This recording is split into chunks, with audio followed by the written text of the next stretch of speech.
Like somebody gonna go get boned. Like somebody that I gon' get thrown. Gon' get thrown. Like somebody that I gon' get thrown.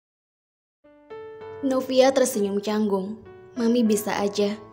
Kamu suka bikin kue, Nov? Itu Tante Yusma yang bertanya. Sedangkan sang mami ke dapur mengambil piring kecil. Iya, Tan. Buat ilangin kegabutan aja. Tante Yusma mengangguk sembari beroria. Wanita yang tampak lebih muda dari ibu mertuanya itu juga ikut mencicipi kue buatan Novia. Pujian tentu saja ia lontarkan setelah mencicipinya. Buatan Novia memang benar-benar enak. Obrolan-obrolan kecil hingga yang mengundang tawa juga menghiasi pertemuan mereka. Hingga semua itu terhenti tatkala seorang wanita dengan dress minim, bahan masuk memberi salam. Assalamualaikum, maaf ganggu, Angga ada nggak Mi? Tanyanya dengan mata tertuju ke sang mami yang sudah menaruh piring kecilnya ke atas meja. Setelah menjawab salam wanita itu dengan gumaman, begitu juga dengan Novia dan Tante Yusma. Ngapain nyari Angga, Piska? Kamu kenapa bisa ada di sini?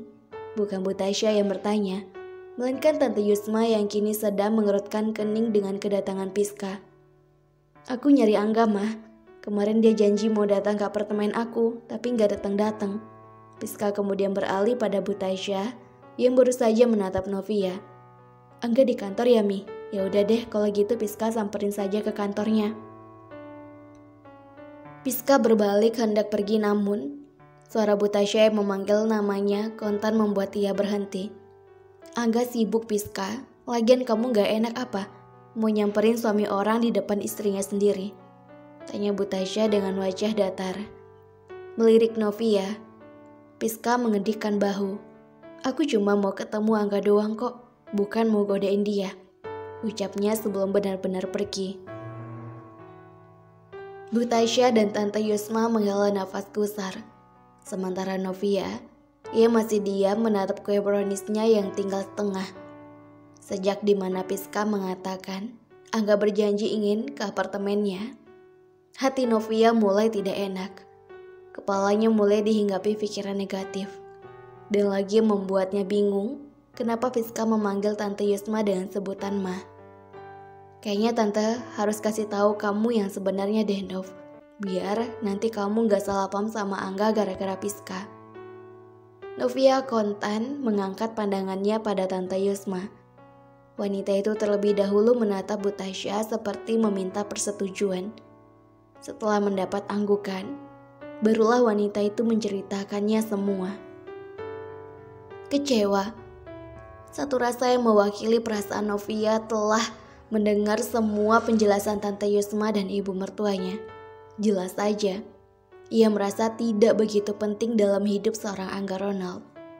Untuk mendapatkan kepercayaannya cowok itu, Novia rasa hanya ia yang terlalu berharap lebih selama ini, sementara Angga tidak sama sekali. Dengan pelan, ia membuka kedok pintu rumahnya. Ketika menginjakkan kaki di ruang tengah, ada Angga yang langsung berdiri dari sofa menghampirinya dengan tatapan khawatir. Mungkin Angga khawatir karena Novia tidak mengabari Angga sama sekali. Dan Novia baru pulang setelah sholat Isya padahal ia pergi dari rumah mertuanya setelah maghrib. Kamu dari mana aja, Nov? Kata mami kamu udah pulang habis maghrib. Kamu gak apa-apa kan? Kedua tangan Angga sudah bertengger di bahu Novia. Sementara sang empu hanya menatapnya dengan mata yang agak memerah. Aku kenapa-kenapa Angga? Batinnya melirih. Mata kamu kok merah? Kamu habis nangis? Novia menghiraukan Angga dengan melepaskan tangan cowok itu dari bahunya. Aku capek, ucapnya. Lalu meninggalkan Angga yang bergeming menatap punggungnya dengan heran. Setelah membersihkan diri dan mengganti pakaiannya dengan piyama, Novia membaringkan tubuhnya di kasur, menghadap jendela yang sudah ditutup tirainya oleh Angga. Mungkin ia berbaring membelakangi tempat di mana Angga biasa tidur. Tatapannya kosong menatap jendela dengan tirai putih susu di sana. Bahkan suara pintu terbuka tidak membuat ia mengalihkan pandangannya. Nov, kamu makan Gi? Kata mami kamu cuma makan kue di sana, benar? Hening, bahkan suara jangkrik pun tidak terdengar. Merasa ada yang aneh dengan istrinya, Angga mendekat lalu duduk di tepi kasur. Nampan yang berisi makan malam Novia dan air putih itu ia taruh di atas nakas. Nov, kamu kenapa? Mami ada nanya sesuatu yang nyinggung perasaan kamu?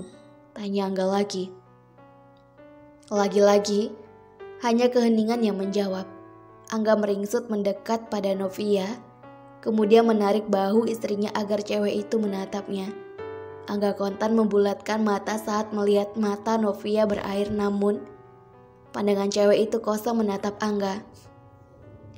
Hei, kamu kenapa? Angga memperbaiki posisi duduknya lalu menghapus air mata Novia, namun langsung ditepis oleh cewek itu hingga Angga lebih terkejut lagi. Melihat mata Novia yang kembali mengeluarkan air, Angga terpaku. Apalagi ketika melihat tatapan Novia seperti tatapan kecewa, tapi kenapa? Aku gak nyangka kamu pembohong, Angga. Angga terpaku. Tenggorokannya tiba-tiba saja tercekat mendengar Novia. Bahkan saat istrinya itu merubah posisi menjadi duduk, Angga masih tak bergeming. Kamu tahu kan, aku paling gak suka dibohongin. Angga berkesiap. Segera ia menatap Novia dengan tatapan bingung. Ia masih belum paham maksud dari kalimat Novia yang mengatakan ia seorang pembohong. Bohong apa, Nov? Aku gak ngerti maksud kamu, ucapnya pelan. Novia terkekeh sinis. Masih gak ngerti? Tanyanya. Sekarang aku tanya, alasan kamu mutusin aku dulu itu apa? Angga tiba-tiba menegang. Raut terkejut tidak bisa ia hindari hingga membuat Novia kembali tersenyum sinis. Mami sama Tante Yusma ngomong apa sama kamu?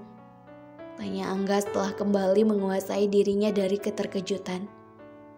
Tanpa aku jelasin pun, kamu pasti tahu apa yang Mami dan Tante Yusma bilang ke aku.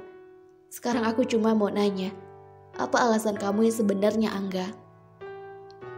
Novia tidak peduli lagi jika ia harus berdosa karena memanggil suaminya tanpa embel-embel emas sebagai bentuk penghormatan. Novia hanya butuh penjelasan saat ini. Angga menghela nafas. Buat apa kamu nanya kalau udah tahu jawabannya? Mata Angga tidak habis pikir. Novia menggelengkan kepalanya tak percaya. Buat apa kamu bilang? Tanyanya. Angga, aku ini istri kamu sekarang. Bodoh amat kamu mau anggap aku atau enggak. Aku cuma butuh kejujuran dari kamu, bukan dari Mami ataupun Tante Yusma. Itu udah masa lalu, Nov, dan ya, aku sama sekali gak pernah enggak nganggap kamu sebagai istri aku. Walaupun kita dijodohin, tapi aku juga tetap anggap kamu sebagai istri aku. Oke, kamu anggap aku istri kamu kan? Angga mengangguk menatap Novia. Kalau gitu jujur ke aku. Kenapa kamu putusin aku dulu? Jangan jawab karena aku egois, kekanak-kanakan, atau apalah itu. Itu gak mungkin, Angga. Kamu udah dewasa. Dan alasan kamu dulu itu alasan anak ABG yang kejebak cinta monyet. Kembali, Angga menghela nafas lalu memegang kedua pundak Novia. Mata hitamnya menyorot lembut pada netra istrinya yang tampak putus asa menanti kejujurannya. Nov, semua itu udah masa lalu, udah gak penting. Sekarang yang penting, Kit. Gak penting kamu bilang. Potong Novia cepat lalu melepas tangan Angga dari pundaknya. Ia kemudian turun dari kasur. Ternyata benar ya, aku emang gak pernah penting dalam hidup kamu. Sampai kamu aja gak bisa percaya sama aku dengan ceritain semuanya. Kamu egois, Angga. Novia kemudian menghilang di balik pintu. Menyisakan Angga yang kini memijat pelipisnya dengan hela nafas berat. Masalah Piska saja yang sering meneror dirinya belum bisa ia selesaikan, dan kini ia kembali dihadapkan dengan masalah Novia yang menuntut kejujurannya. 3 hari kemudian. Astagfirullah Novia, lo mau bikin resto kebakaran apa? Teriakan dari Raisa membuat Novia yang tadinya melamun tersentak. Ayam yang berada di atas penggorengan menghitam, pertanda hangus. Novia meringis pelan. Hampir saja ia membuat restorannya sendiri celaka. Untung saja Raisa cepat datang dan mematikan kompor. Lo kenapa sih? 3 hari ini gue lihat suka banget ngelamun. Lo ada masalah sama suami lo? Tanya Raisa yang tidak digubris oleh Novia.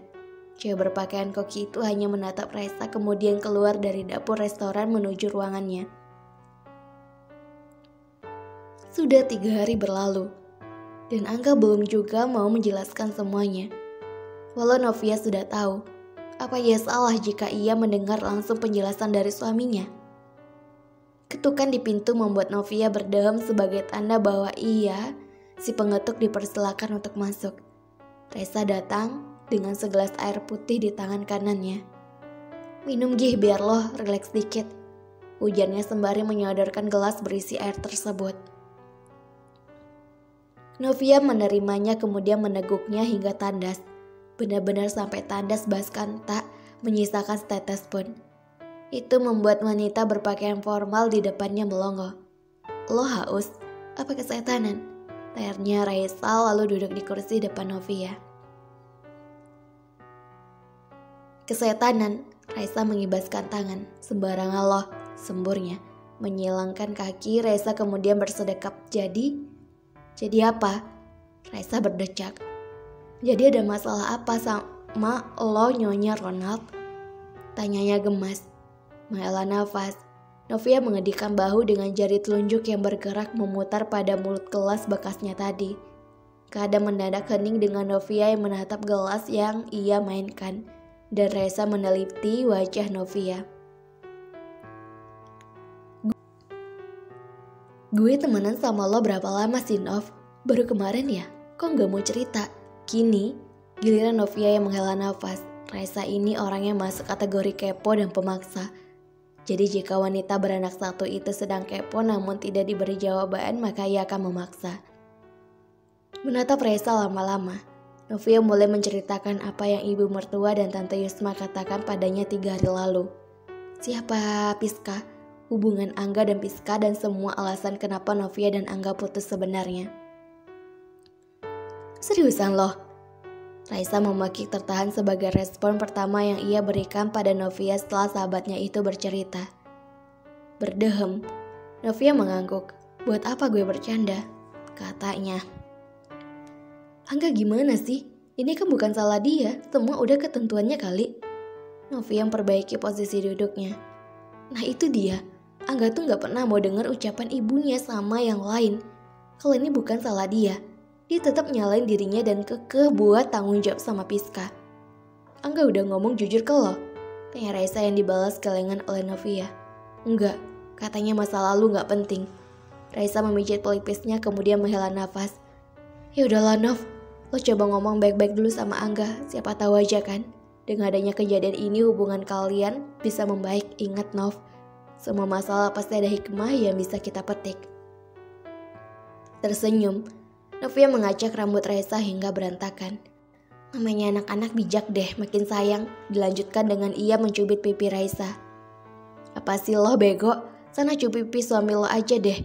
Raisa menepis tangan Novia kemudian merapikan tatanan rambutnya yang dihamburkan oleh Novia. Untung bos, rutek Raisa. Novia tertawa melihat raut kesal Raisa sebelum pintu ruangannya kembali diketik oleh seseorang. Permisi, Mbak Novia, Mbak Raisa, ucap orang itu. Terima kasih, ditunggu